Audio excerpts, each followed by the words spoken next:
what are you going to do? That's why they call his psychology, individual psychology, a psychology of use. What are you going to do with what is given to you? You lost your job. Okay. That's really sad. It's a horrible thing. You are allowed to be sad and feel resentment and angry. All those feelings are normal. How is this going to help you in the future?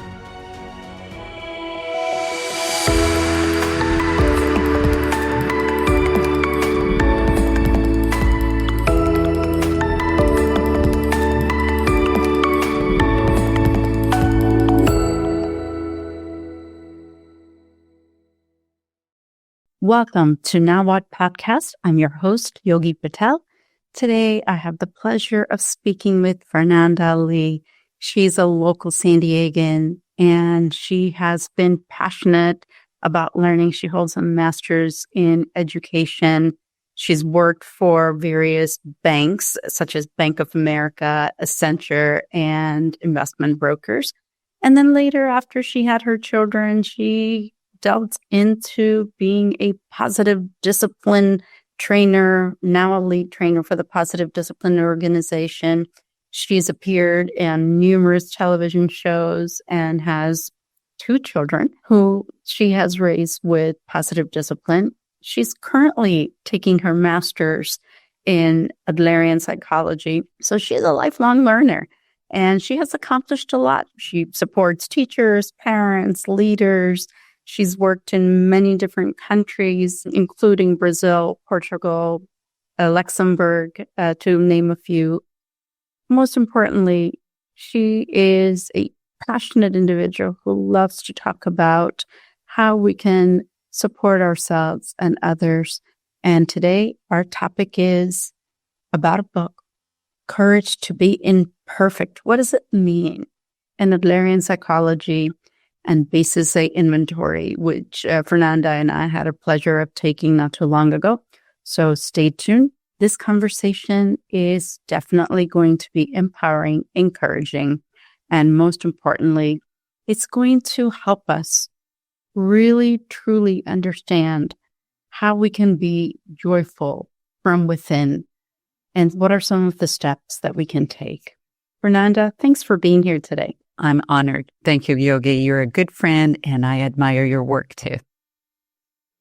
Yes, I was just bragging about how all the things that you have accomplished in such a young time. You worked in banking, and you've been a school counselor, and now studying Adlerian psychology, and I know we both are appreciating our life with Adler.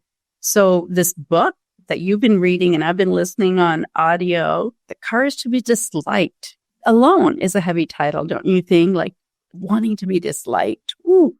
Yeah, it pokes you. It makes you feel like, it goes against everything I have learned.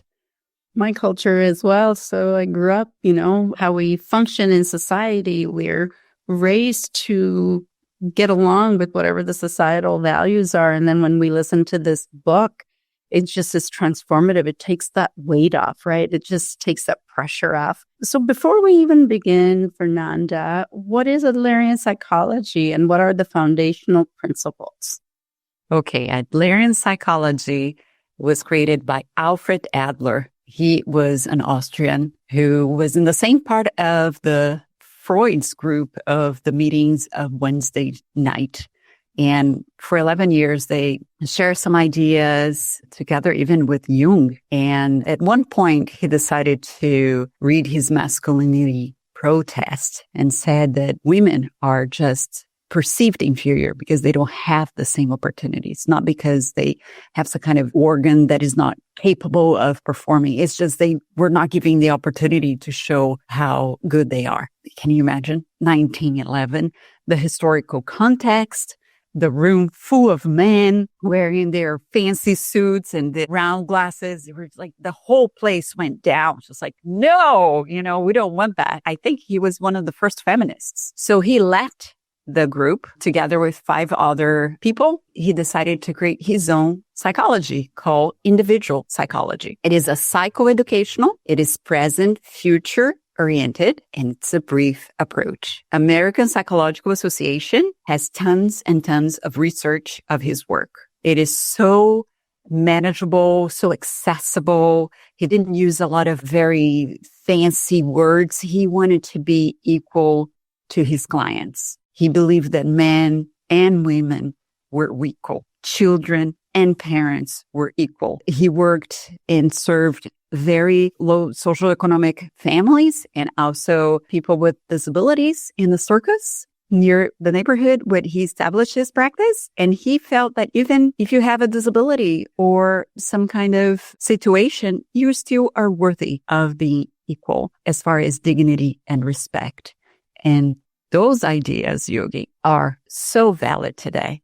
So we are talking about more than 100 years of visionary work that today for us feels like, yeah, kind of, we know that. But can you imagine at that time to be able to be the spokesperson to share ideas of equality as far as respect and dignity? We're ahead of his time.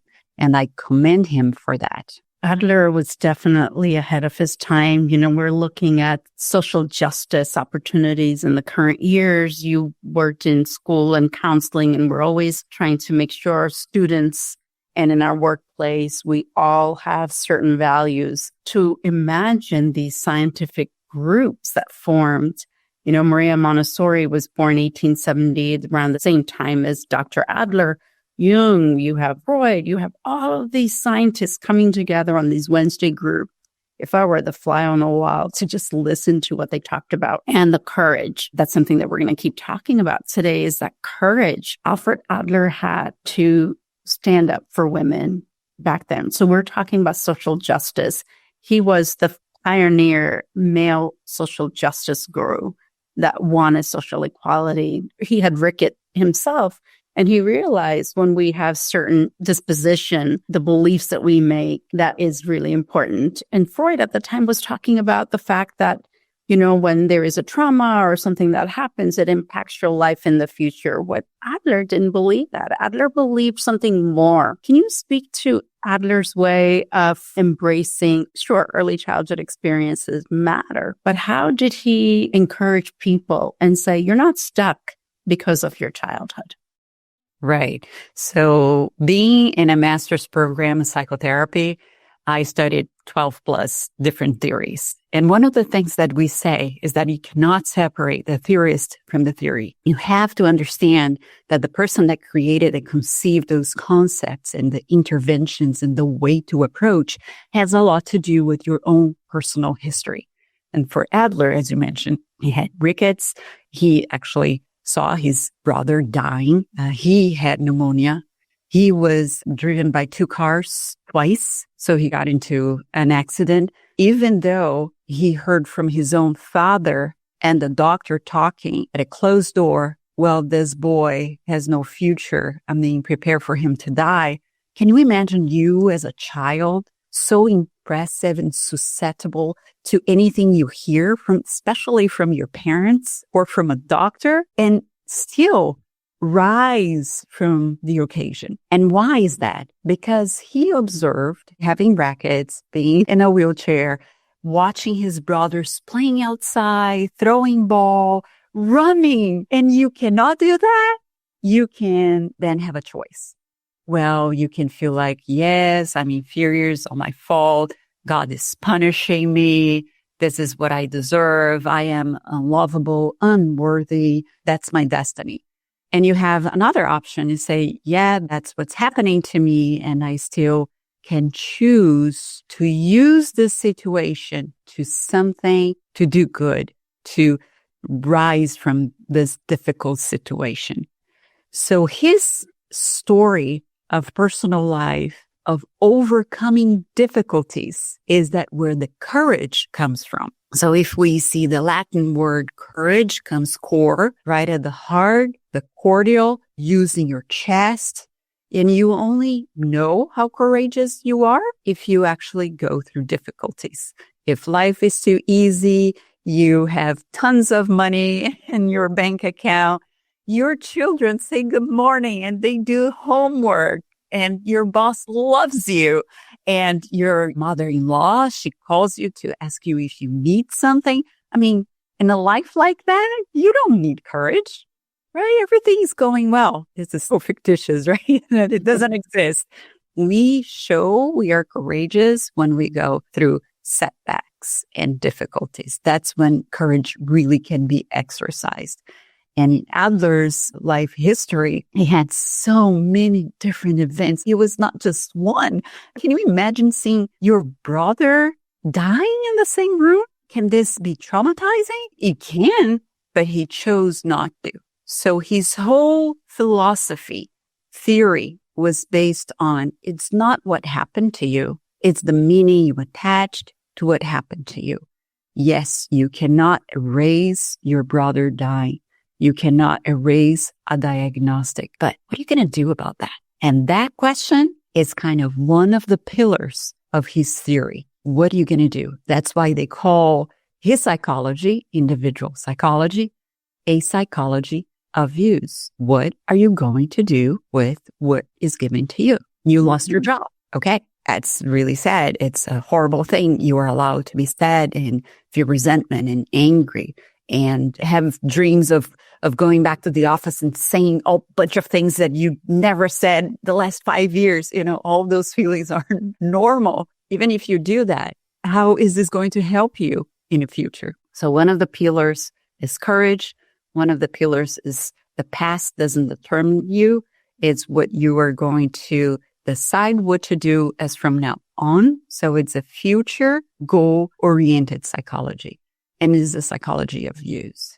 So it's quite different in being stuck in certain stages of life. Rather, this is a lot about movement that Adler speaks about. And one of the things in the book, it talks about happiness and courage to be disliked. In society, often in workplace, in our family, or in our marriage, we want to be liked by others. And in this book, Adler speaks about the fact that courage that comes from when you go through that not being disliked. So sometimes we compensate. So it could be the education level, and we keep ourselves from growing. So how can we encourage others who are listening? So what's your takeaway from the book when you read these chapters about courage to be disliked? For me, the way it landed was, wow, you literally have to be so vulnerable to go out there and not go with the norm, like you explained. He stood up in front of everyone. So let's say, for example, so I'm speaking a lot of different things, but what I have in mind is, let's just take an example of workplace. When something you believe is one way, but everyone else thinks about this situation or problem to be solved in a different way. But your core belief or core value tells you that you want to do something different. And how could courage to be disliked come through here for this individual person in a workplace? Oh, love this question. Well, another pillar of Adlerian theory is competition versus cooperation, is the mindset that you are going to speak about this value of yours, this idea that is so different. So if you go with the mindset of competition, just like I have the best idea that nobody else thought about, and I'm going to convince you, the whole group of men, of women, those who have been here many more years than I am, I'm going to convince you. So you go into a competition. It could be a really good idea. It can make a whole lot of difference.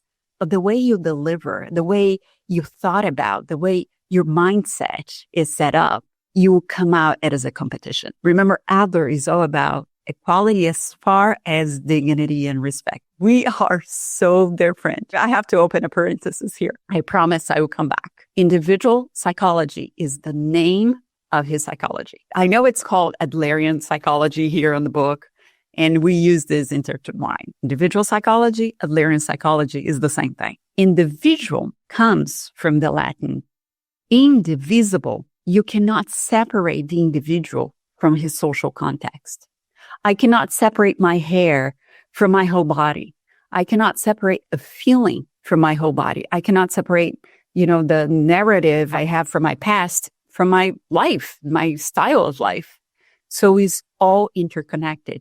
And it isn't that my past made me who I am, is the combination that is sometimes very complex of influences of the environment and the person's personal way of looking life that makes this interesting combination.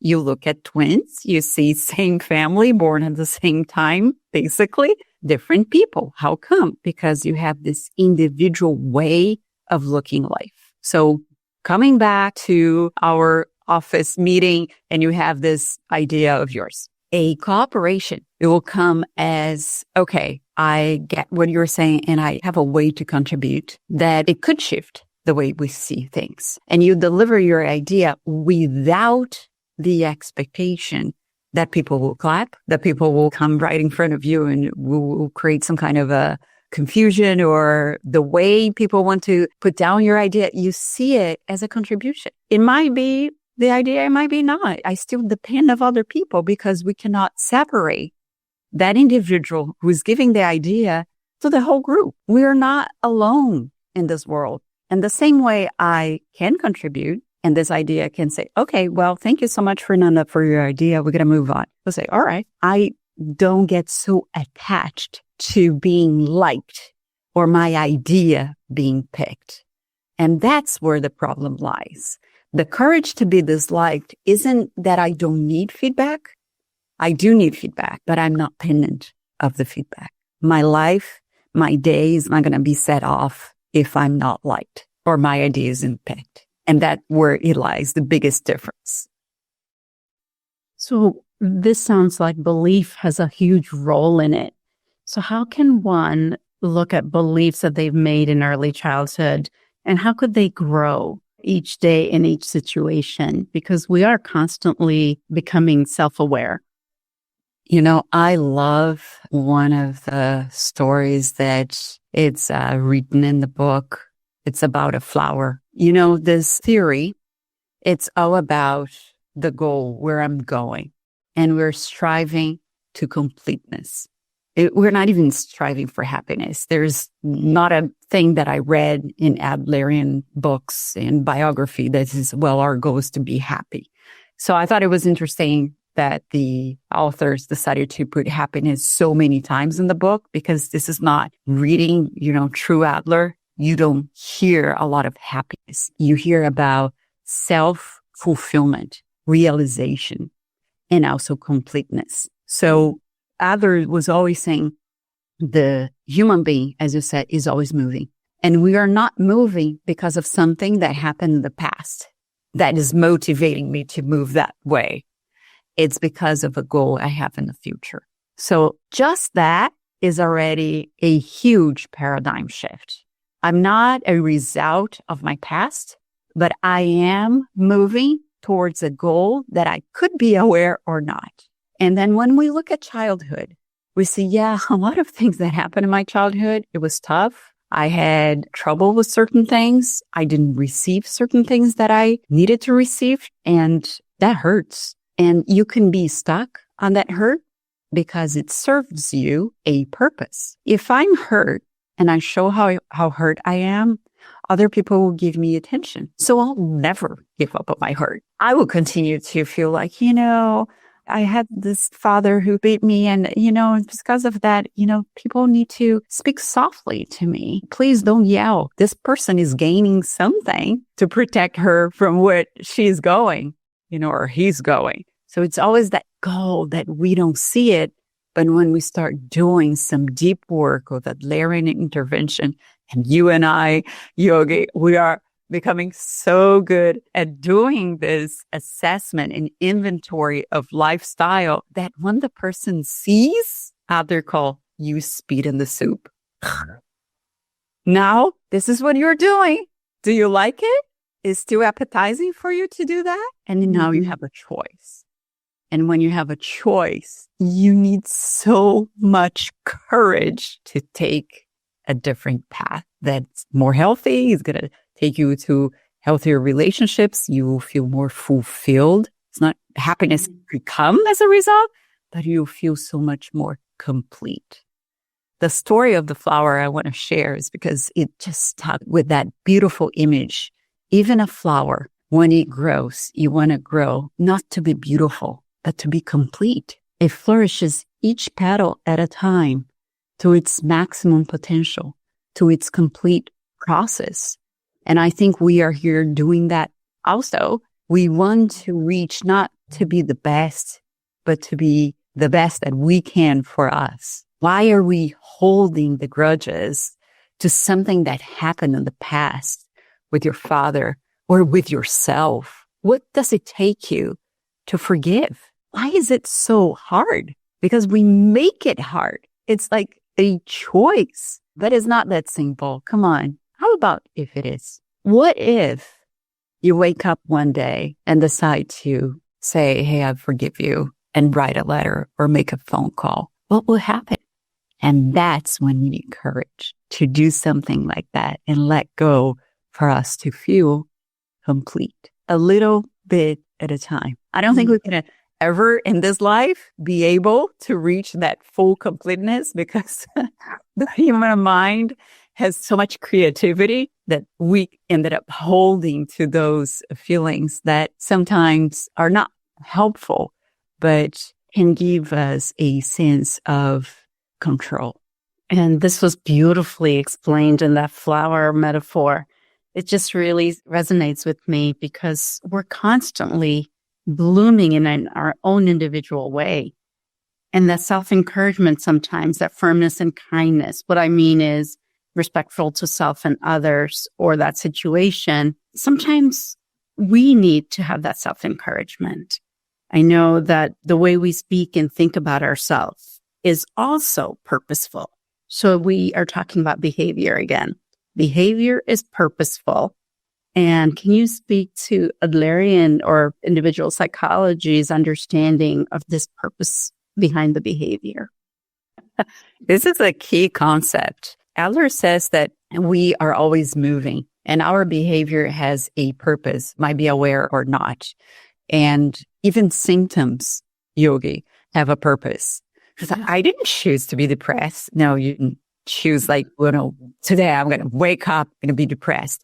It's a series of factors and day by day keeps reinforcing that when you act this way, in a depressive way, you get attention. You actually escape one of the life tasks. And that's a good way to protect yourself. So even symptoms could develop into a disorder. And I love one of the books that I'm reading now is Psychopathology and Psychotherapy by Sperry that gets the DSM, some of the DSM disorders. And he explained through an Adlerian view, what would that be? Do I have a choice? That's what psychoeducation is. I'm going to tell you what this disorder is according to DSM. You qualify for this. You get a diagnosis. Yeah, you can even get medicine to help you.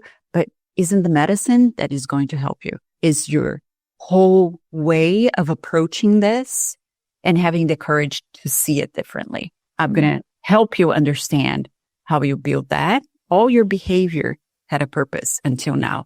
Now, you might have developed this disorder. Is that what you want? Or you want something different? And there is one intervention that I like in psychotherapy from Adlerian psychology that is called the question. Adlerians consider all behavior as purposeful. And the question can uncover the purpose or the client's symptoms. The question is, how would your life be different if you were well? How would your life be different if you were well? So suppose that we have a client with migraines and the migraines are, horrible. They come, they go unexpected and they just throw you off. You cannot, do things around the house. You cannot go to work. You cannot go to that office party at the end of the year. Oh, I have that. My migraine again just hit me. And Adler is watching, listening to the attachment the clients actually get to their diagnosis or their symptoms. My migraine hit me again. Just like almost as if the migraine and you are one person. And you will look at that and you say, that's a good moment to ask the question. And he would probably phrase, how would your life be different if you didn't have this migraine? All of the sudden, that will disappear. What were you able to do? Oh my gosh, I was going to be able to actually cook for my kids and help around the house. I can go to work and think on all the projects that my boss is asking me. So conclusion, what migraine is helping her, the purpose of this migraine for this client is to avoid the life task of social task and work task. It could be, and that's why we need a psychotherapist to help uncover her style of life and understand all the things that happen to lead to that moment. So we spit on the soup and say, this is what we've been doing until now. You feel incompetent. You have a sister, and the sister has 5 kids and she can do it all. And she's beautiful and sexy. You're not. Could that be that you are competing with her? And because you cannot compete with her, you have this migraine that throws you off, and I cannot do it. I cannot take care of my kids so well. John has to take care of it. Is that you feel at your work, you don't feel valuable, you feel unworthy, and then you are running the risk of not getting the promotion. And if you do not get the promotion, then you feel as a failure. You feel like you are flawed. And because you are flawed, there's nothing that can fix. So it's better not to perform well and have an excuse that your migraine hit again. So it's not poking or being aggressive, is a hypothesis. And I have to say, when it is a hypothesis and we are on the right track, the person will show some kind of recognition reflex. She will do it like, oh, that sigh. And it's like, oh my God, that's it. You have a click. It feels somebody saw me the way I am without judging me. And now I feel encouraged because I feel seen. I feel heard. I feel I belong. There's nothing wrong, but maybe there's something else that you want in life that we together can help uncover, and doing baby steps for improvement, for that completeness. So that migraine is actually interfere from the flower blossoming. It's almost like you were removing the water out of this flower. And it's okay. It's your choice. And I want to let you know there's another way. And it's your way. It's not my way. I'm just here encouraging you to find that courage inside of you to blossom. You decide. This question, it just goes so deep. And I know because it's been used on me. And I love how the transformation happens because you think you were really understanding yourself. But then when you really delve into it, you're like, I was getting something out of this. And thank you for explaining it so beautifully and allowing us to become free and that happiness that we're talking about. John Sperry is on our Jagged Edge podcast, and he talks about how the behaviors and beliefs show up in our workplace and how we could, instead of going separated, how we can create this cohesive community and we can work together with one another. So discouragement is one of the other things that we address so beautifully in Adlerian psychology. When someone is discouraged, what are some of the steps in individual psychology one can take to encourage individuals, maybe in a workplace or in our home? There is just one answer, and Adler was very clear about that. Social interest. Help somebody else. Not because it's the right thing to do, but because you feel the pain, you feel the relief for another person. So social interest is huge. Of course, I have to take care of me, and I need to love myself and have self-care, what we call like personal interest. You have self-interest. But if it is too much of self-interest and I elevate myself too much and I forget all my coworkers, my family, my community, my neighbors, the unhoused population, it all affects us. We want to believe it doesn't, but it does. Remember that intertwined context, social context and individual, it's always intertwined. There's one documentary on Netflix that's called Buy Now. Buy, B-U-Y, now. And it's all about consumerism. And I don't know if you have watched it. I have not. But for me, this is one example of social interest. we are buying so much, and I'm not condemning anyone. I'm just here realizing it was not available for us. If we buy something from online and we don't like it, we return. Actually, that thing that we return doesn't go back to the shelf to go to somebody else. It actually goes to a dumpster. So we are not being allowed to refurbish our phones. We just get a new one where these phones go, our computers. So we are creating so much waste because we don't know where that goes. And the companies, they greenwash and they feel like they show us that they're doing good things, but they're not. So this is not our fault. It's just seeing that somehow our habits can change. We can contribute. Instead of using plastic bags, can we use something that is more compostable? Like making little changes. And if everybody makes that change because of awareness, the whole community, country, world can change. This is what social interest looks in our modern days. Social interest on Adler days of World War I, it looked very different. And for him, remember, the personal history of a theorist has everything to do with the theory. So social interest for him, a Austrian Jew, had to flee the country because of persecution. And he decided to put his pain, the things that he saw and helped as a doctor during the war, it created a hole on his heart. And finding courage to find well-being and pleasure in life, it is so hard when you are immersed with that. So a way to find that courage to move on is giving back. So he opened more than 30 child family clinics to help educate people. And we see that when somebody goes through a traumatic event and you receive help, you develop resilience, you are actually putting your pain into a meaning to help somebody else. That's like double cure. You've seen somebody being better because you went through the same thing and now you're helping that person find that same pleasure in life again. It's very comforting. It actually gives you a sense that you are contributing. And when you contribute, your life well-being goes up. So the number one indicator of well-being in Adlerian theory is social interest, is helping others without any expectation that if you're liked or if you're disliked or if it is the right thing, but because you can see the sense of community growing. So the belonging and social interest from our basis A comes to mind.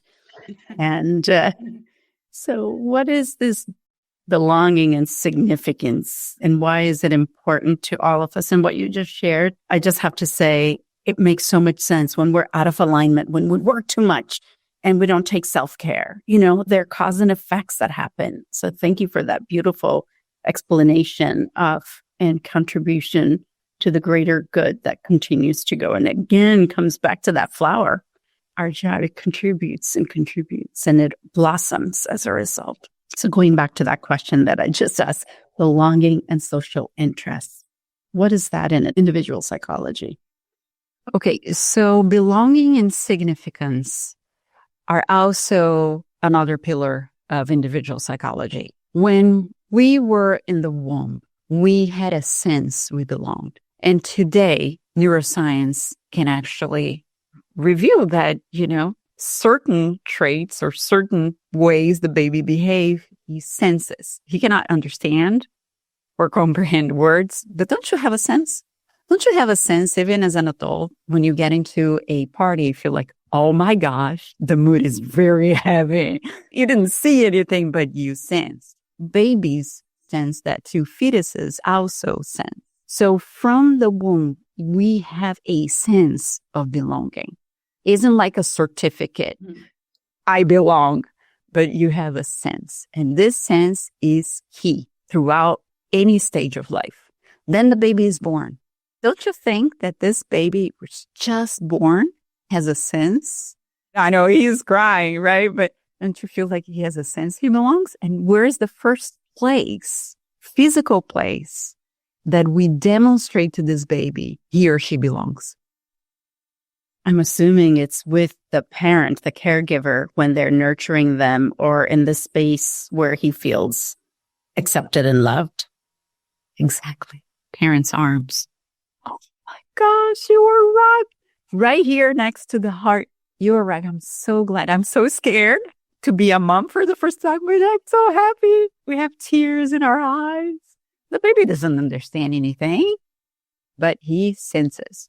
And belonging, it's what we need to just thrive in life. An individual cannot survive alone. If this baby is born to say, I love you, but hey, stay here and I will go work. I'll come back at 5. I love you, right? It needs a lot of nurturing. So the belonging is with every act. And nowadays, Yogi is so sad because neuroscience is also showing how attachment is being influenced by the cell phone. Before cell phones, we had the baby, we talked to the baby, we might be talking to somebody, we might have a magazine or whatever, but I'm here. There's so many less distractions. But now the baby's head is here and I have this here. So I just cut the connection. And that can really jeopardize secure attachment. You can have insecure, you can have confused attachment just with the fact that you cut the connection because the baby isn't receiving just milk, is receiving the sense or being confirmed, the sense that I belong. And babies are so much more susceptible to that sense of belonging. So belonging is throughout lifespan. Then this baby grows, is going to try to do all sorts of tricks. We'll break things. We'll make, the parents totally berserk, right? You have kids. They're older now. Don't you think your kids like to hear, I love you. I thought about you when I saw this article I'm sending you. Or I send a text. Hey, I'm just thinking about you today. I want to know how you are. It's all belonging. We don't have to talk every day, but it's another dose that I'm still thinking about you. We're connected some way and you're important to me. Then we have parents. They're older now. Don't you think that they feel that they want to belong in this world? And the problem is that when we have a sense that we don't belong and looking about like our elderly parents or more mature parents, sometimes they feel they don't have more significance in life. They retired. They're not in the workforce. Their kids are grown and gone. And what am I going to do? I was just like, my purpose in life was to take care of you. You don't even call me anymore to even watch your grandkids or my grandkids. But still, the sense of belonging is being jeopardized because of that lack of connection. And I think when we don't have the sense of belonging and we don't have a sense that we are significant or important, then that's when we start misbehaving. That's when the discouragement comes. A discouraged person, it's a person who will misbehave. And we see misbehavior as is a naughty thing, but it actually is a sign I lost the connection with me, with you, and with the world. So why am I here? I'm going to find connection some other way. And one way is to call undue attention. Rudolf Dreikers thought about 4: undue attention, power, revenge, and assumed inadequacy. And we see this in kids, in teenagers, and adults, and our parents or grandparents.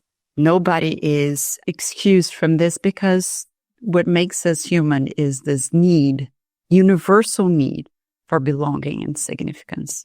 And we might find this in a constructive way or in a destructive way. Absolutely appreciate this topic because when someone is discouraged, we usually want them to get over it or to fix it or to assign blame. Like, I can't believe they're behaving this way. And what are some of the ways when they're going through this challenge? What is the medicine? What is something that's going to help them by us understanding this misbehavior as something different than misbehavior.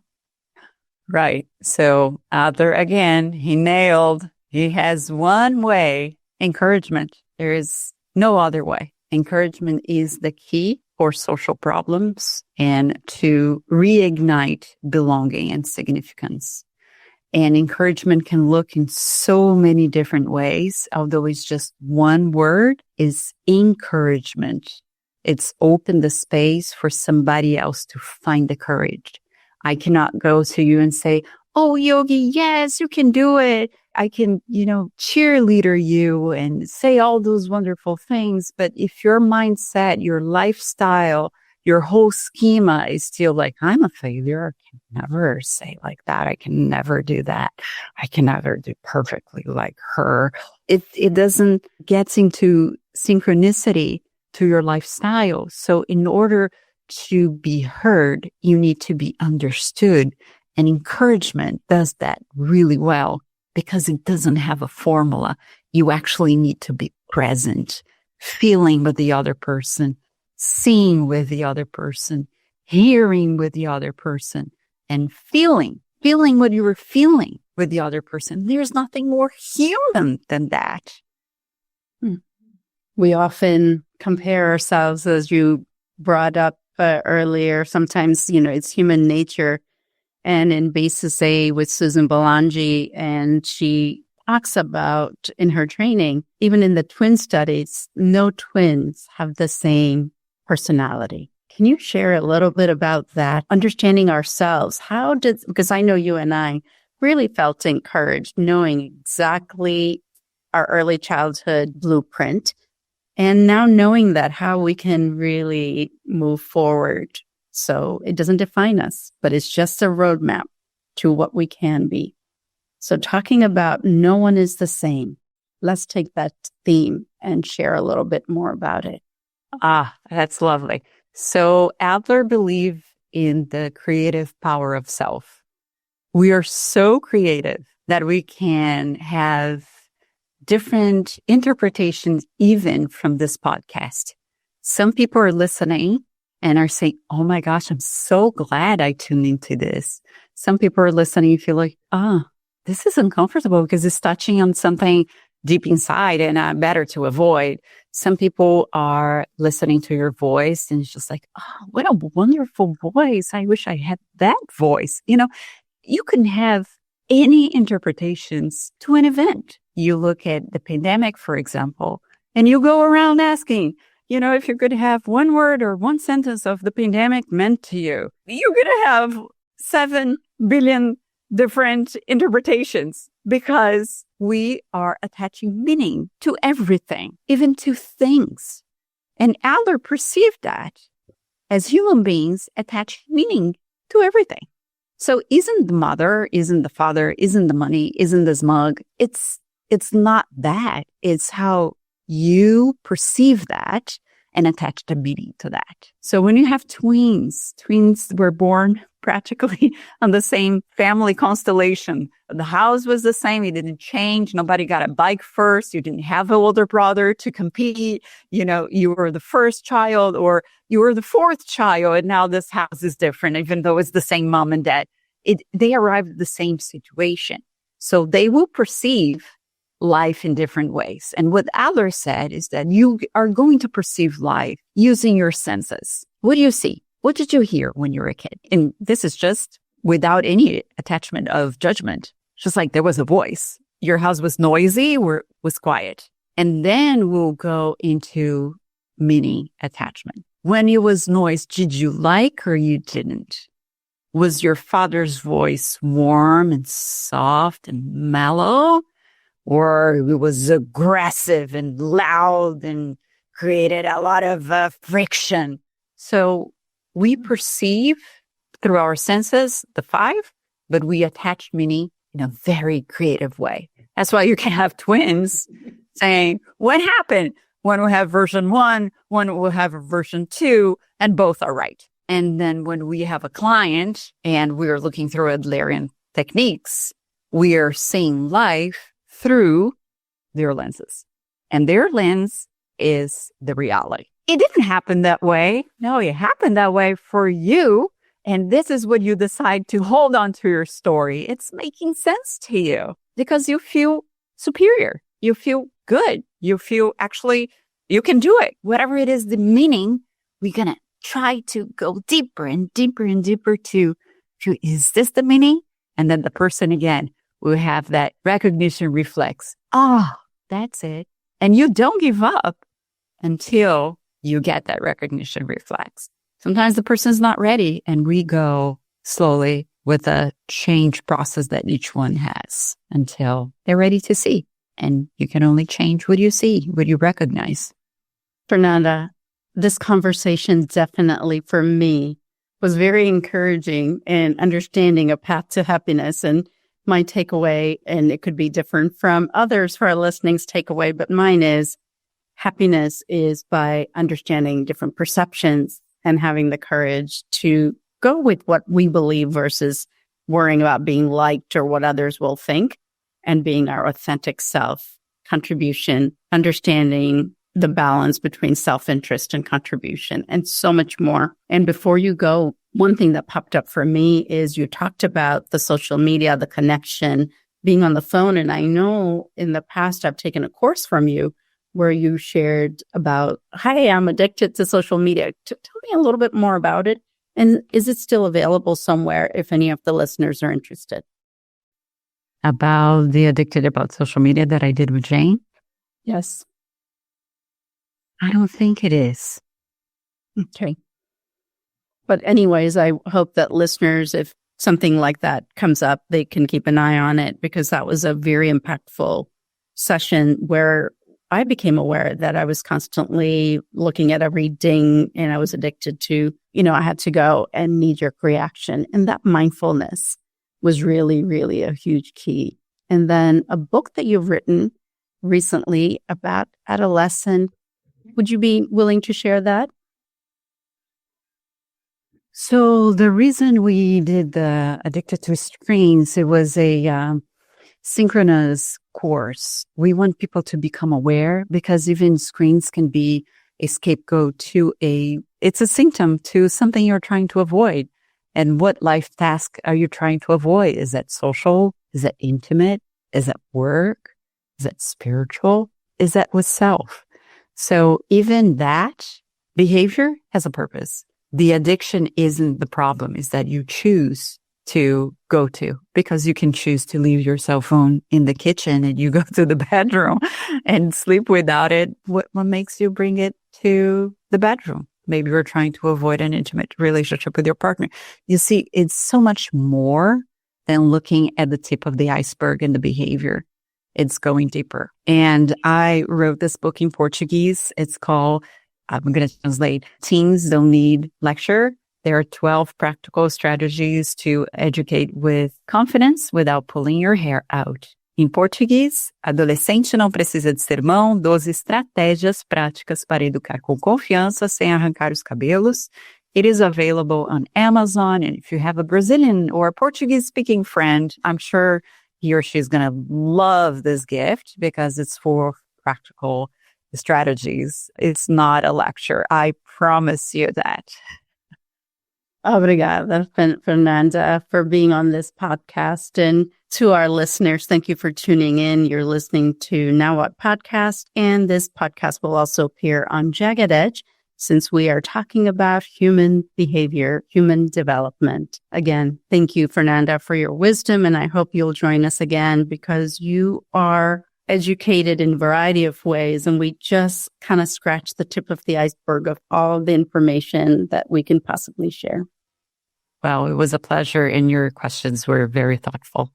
Thanks, Fernanda.